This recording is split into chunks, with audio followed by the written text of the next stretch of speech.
Mesdames et messieurs, excellent.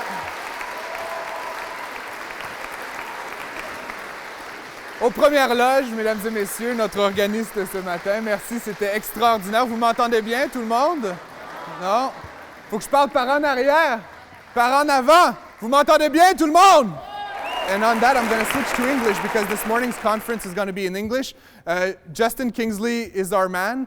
He's a creative writer and a strategist. He's a really, really inspiring guy. He's worked on several fantastic projects over the years. I think a lot of you are here to hear him specifically, so thank you for showing up. Thank you for showing support. And on that, please welcome our superstar of the morning, Justin Kingsley.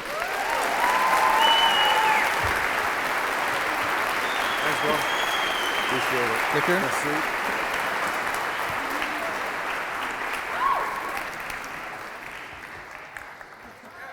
We got a big game tonight, so we need some good karma.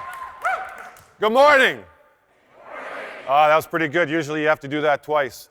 I've been told I got 20 minutes. I thought it was 25, so I'm going to talk as fast as I possibly can. But I really want to thank you for being here today. I am truly humbled to see so many people here to hear me, among others, speak. At the last Creative Mornings, I asked some people, what do they expect from the person on the stage? Can everybody hear me okay? What do they expect from the person on the stage? And they said, we expect to be inspired, we expect something personal, and we expect to learn something. So I'm going to try to hit all three of those nails on the head. But before I begin, I have a special request. May I not be struck down for the things I'm about to say. Perfect. So, a good talk about humility should start by, oh, that was the striking down. I want you all to do something. I want to take 30 seconds, and I want to do a tradition that exists in the church, is I want you to look around you, find someone you've never met, you've never seen, take 30 seconds, shake hands, and say hello to that person. Hi, I'm Justin. It's nice to meet you. Salut. Salut.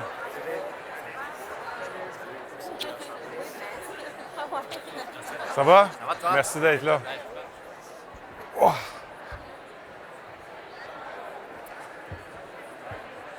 Very good. All right, everybody, come back to me. I'm talking here. We just created a social network. Jesus was doing this 2,000 years ago, way before Mark Zuckerberg, all right? And I'm really proud to do it here in St. James Church, one of the most open-minded institutions on the face of the earth.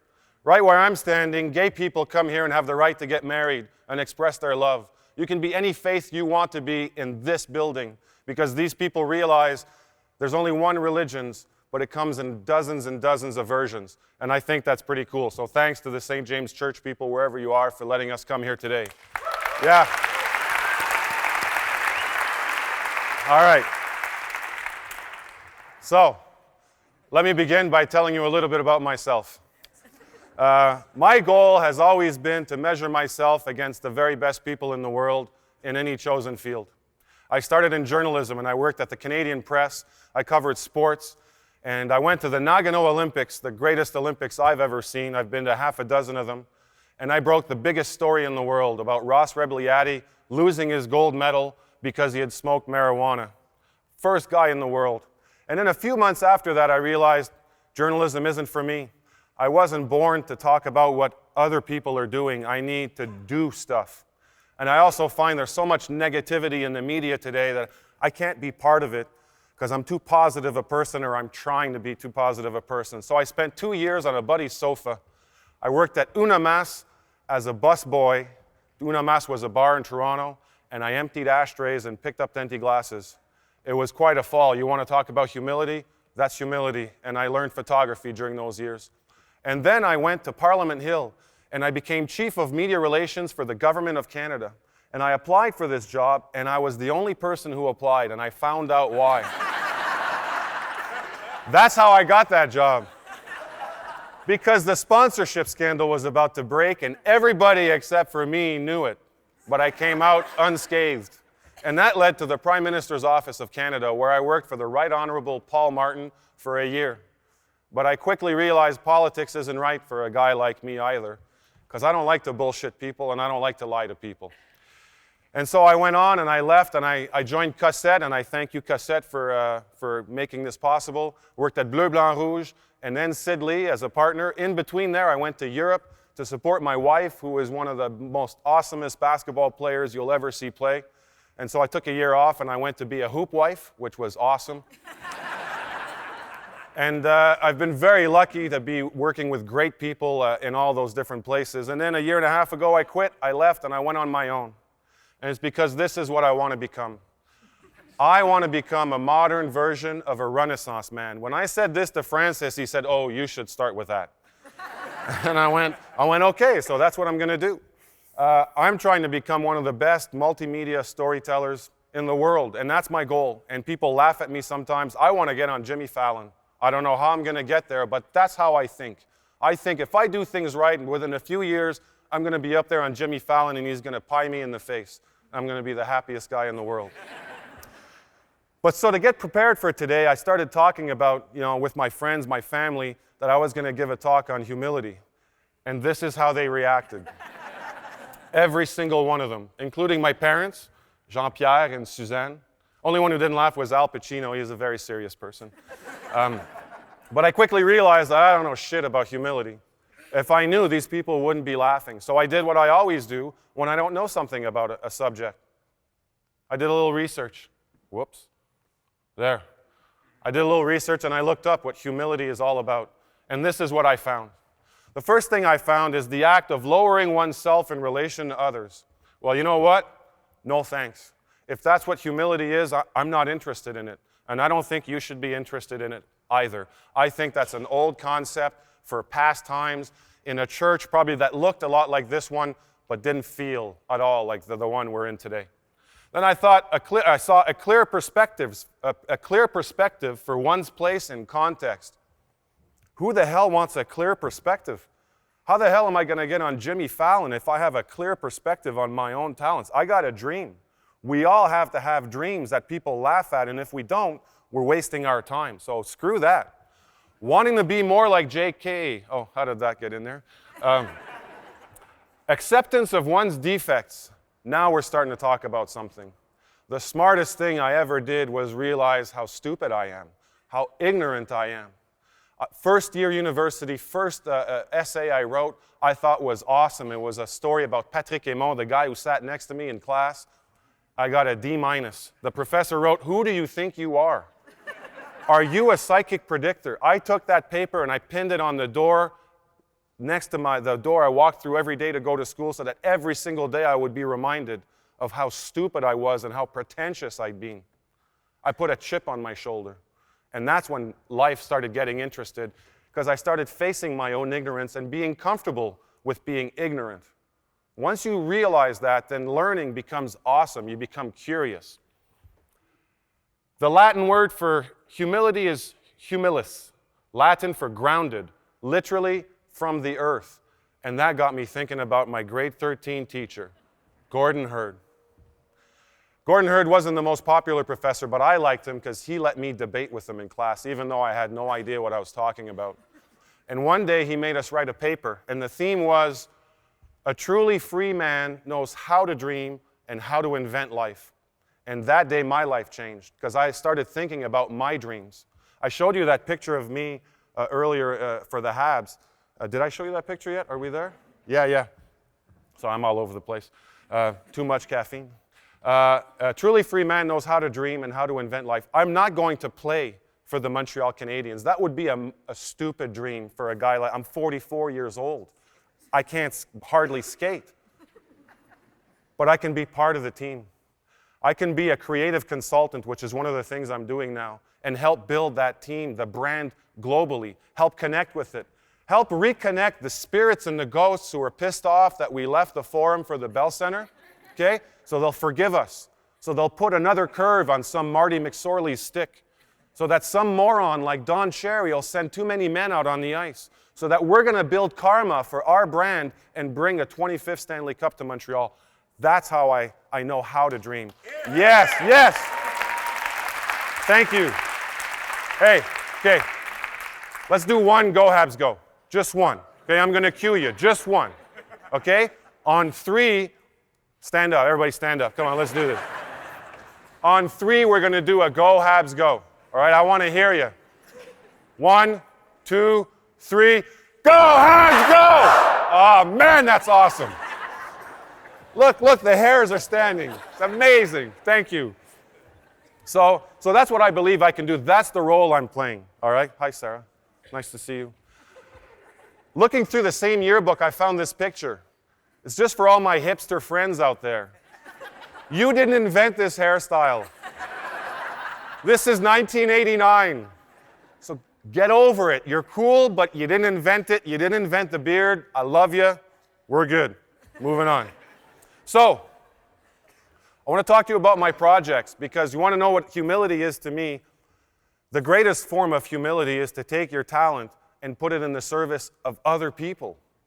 That's what you have to do. And if you want to be a great creative and you want to tell stories that resonate with people, well, the brands aren't about the brands anymore. They're about the people.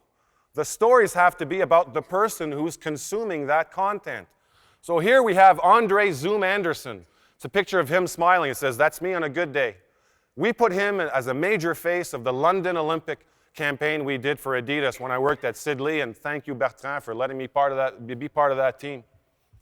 The whole campaign was called Take the Stage, because we knew kids weren't going to be interested in the javelin throw. They're interested in themselves. So we built a stage, and for a year and a half, the Olympics weren't about the Olympics.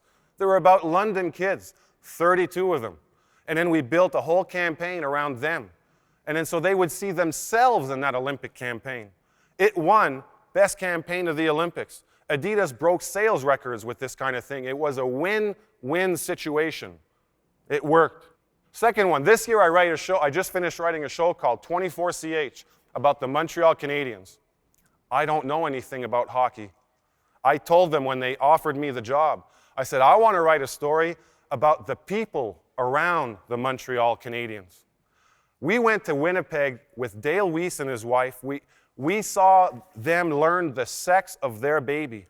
And his wife went, "It's a girl, we're going to call her Jordana so that I can call her Jordana Banana." I put that on TV.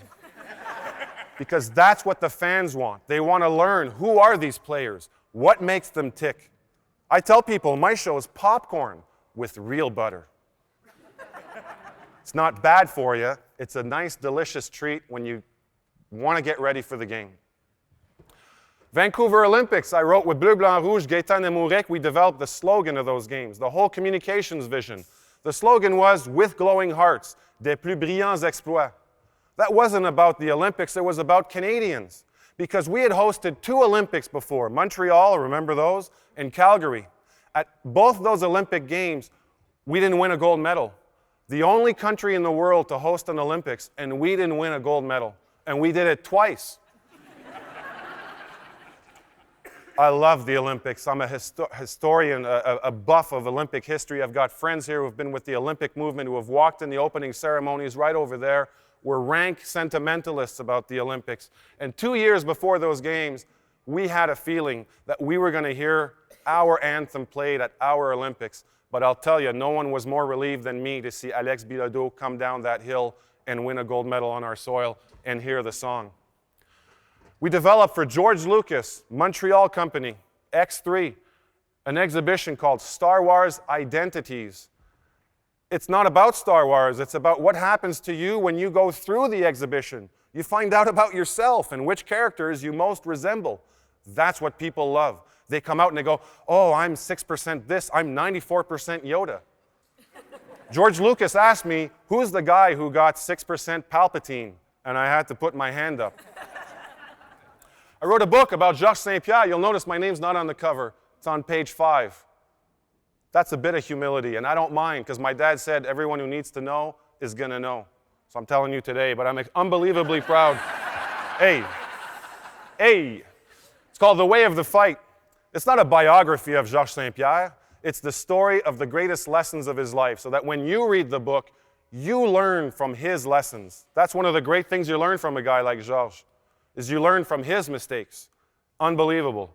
And the next book I have coming out, either in September or January, I have no idea when, it keeps changing. It's called, I wrote it with the president of a bank. It's my second book after the New York Times bestseller. So you see, now my name's 20% the size of the guy I wrote it with. I'm moving up. It's called weology, a word I invented. How everybody wins when we comes before me. I'm not explaining that one to you. It's pretty clear. So, who's this guy? Raymond Davly. I met him when I was developing the slogan for the Vancouver Olympics. I saw him on a train. He had the Order of Canada. I said, I'm going to talk to that guy. Hey, who are you? What do you do? I'm a composer. I compose for the organ. We started talking. At the end of our chat, I asked him, who should I listen to? Who are some of the musicians that you're listening to these days? And he said, I can't tell you. I went, what do you mean you can't tell me? He said, I don't listen to anybody else's music. I don't have time. I don't have time to listen to somebody else's music. I worked in advertising for years, and people say, did you see this campaign? Did you see that campaign? No. I'm too busy working on my stuff. On Friday night, I'm working. On Saturday, I'm working. I love what I do, and that's why I'm able to do that work. This guy inspired me to change my life and not go out. I learned from him, find out what you're good at, and then work harder at it than anybody else you know. And know that when they're out there partying, you're at home working, or you're coming to an event like this, or you're doing something to make yourself better. You're funny, make me laugh. You know something, teach me.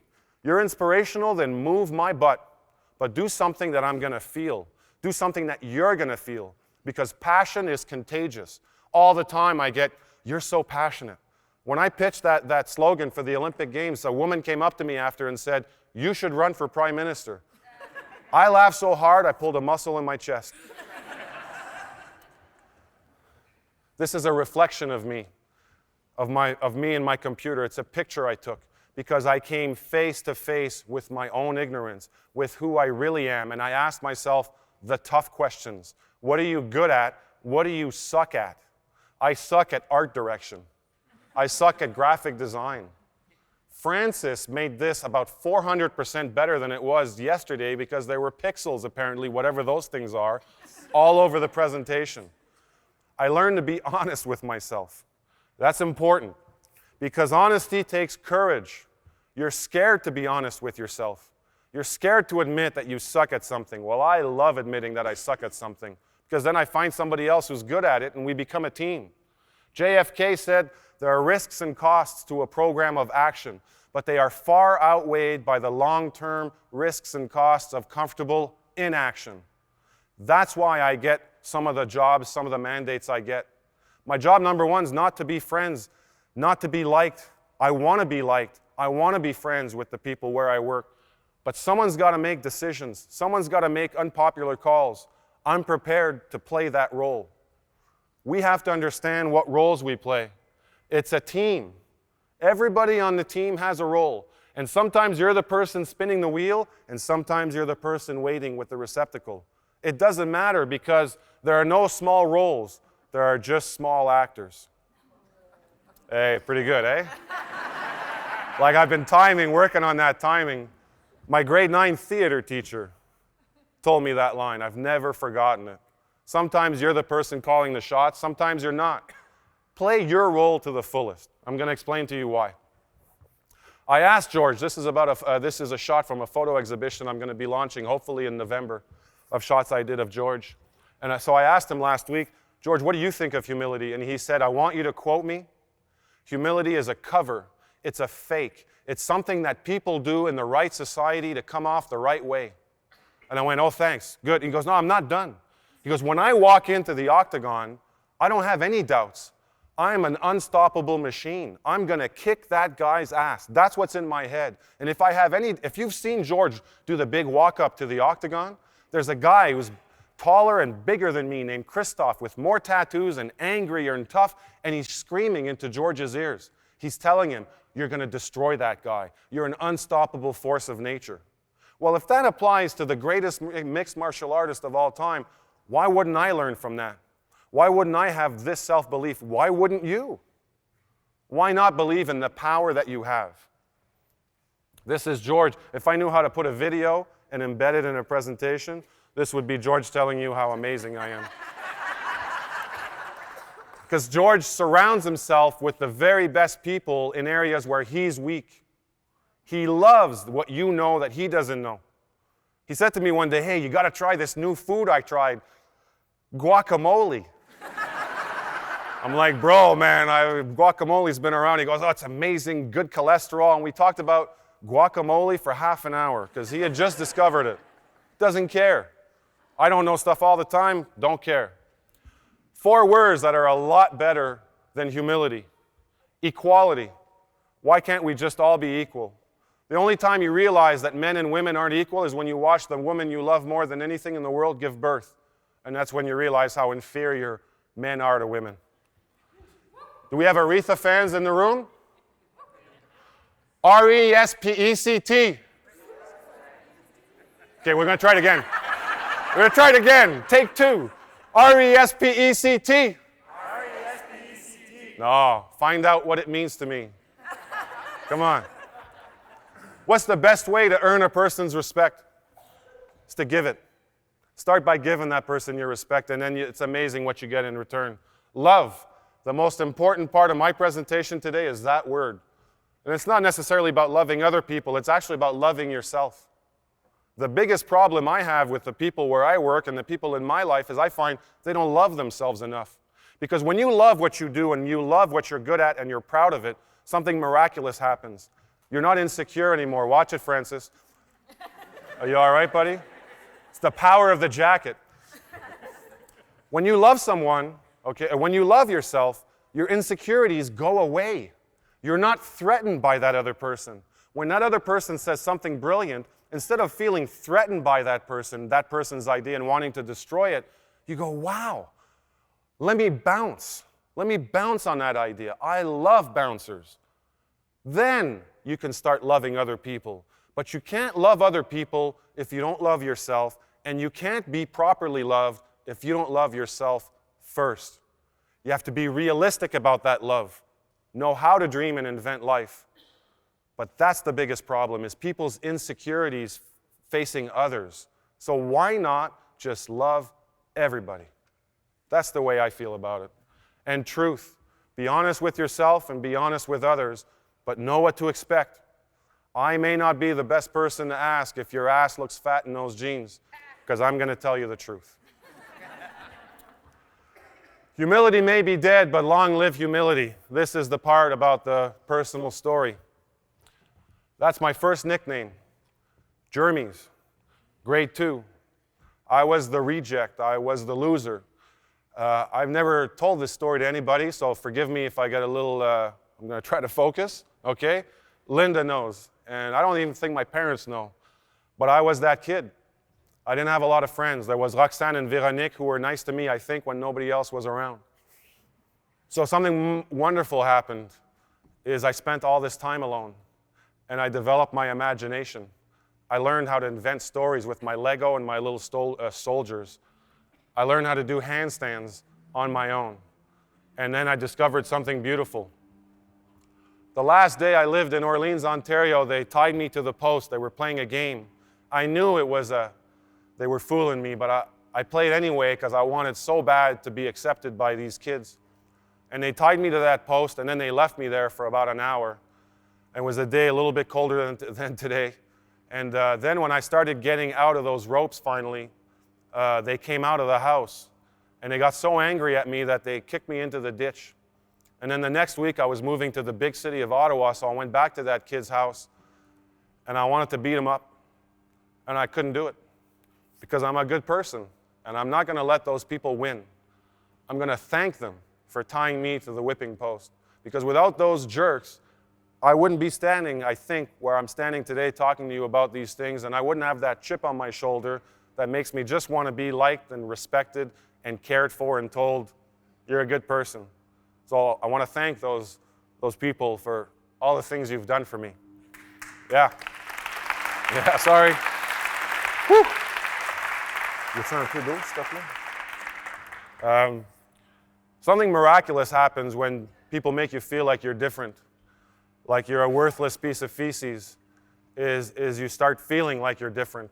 And then after time, you realize, I am different. And the only people who treat you the right way are your mama and your papa and your sisters. Oh, thanks, man.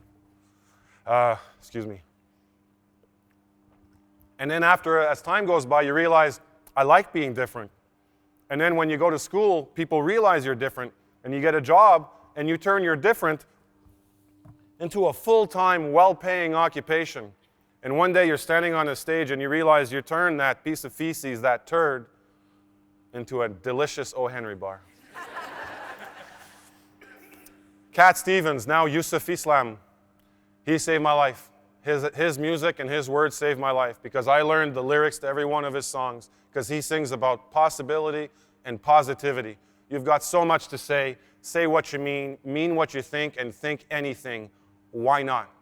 I've been singing that since I was 12 years old. Thanks, Kat. On my wall next to Satch, where I write all my stuff, I hand wrote these things. Do the work. If not now, then when? And if not me, then who? If you don't do it, someone's going to step in and do that great project. And if you don't sit your fat, lazy ass down at that machine, somebody else somewhere is working to fulfill your dreams. So these are the right questions I ask myself when I want to get lazy, when I feel like going out or having a party. The worst thing that can happen, my parents told me, is if you fail at absolutely everything, you'll probably present something at fail camp, and then you'll be forced to move to the cottage. That's the view from the dock. I can live with that view. And how do I sleep at night? The greater good. That popcorn story I'm telling you about, I want people to love those stories. I want people to be happy when they read the stuff I write, when they see something that I put together with a team. I just want to foster the greater good. I want to be on the side of the good guys and fight against the bad guys till I die. Okay, please rise. It's the sing-along time. We are going to sing ourselves a little song. I'm going to do it for you once. Then we're going to practice. Then we're going to do it one last time. So it goes like this. Oh Lord, it's hard to be humble when you're perfect in every way. I can't wait to look in the mirror, 'cause I get better looking each day. Okay, so repeat after me. Oh Lord, it's hard to be humble when you're perfect in every way. I can't wait to look in the mirror, 'cause I get better looking each day. One more time. Oh Lord, it's hard to be humble when you're perfect in every way. I can't wait to look in the mirror, 'cause I get better looking each day. Yeah.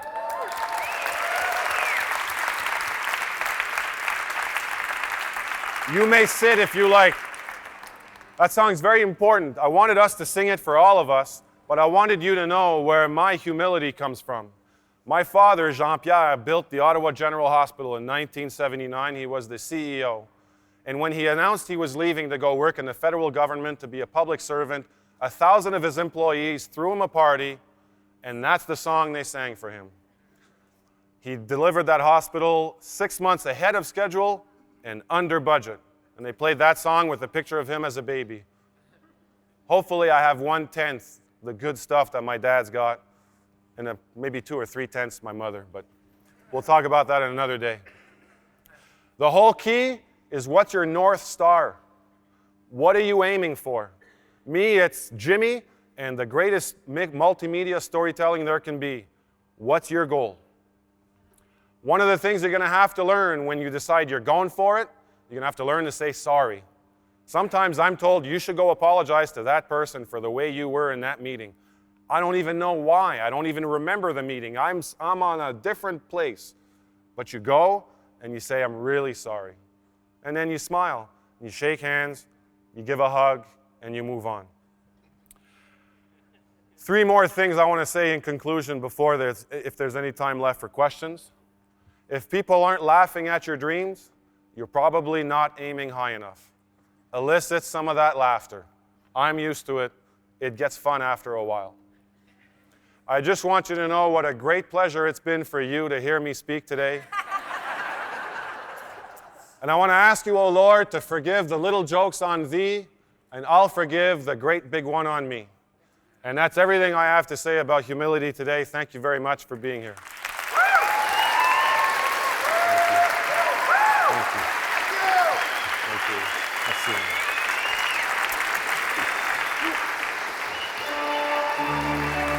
Go Habs, go!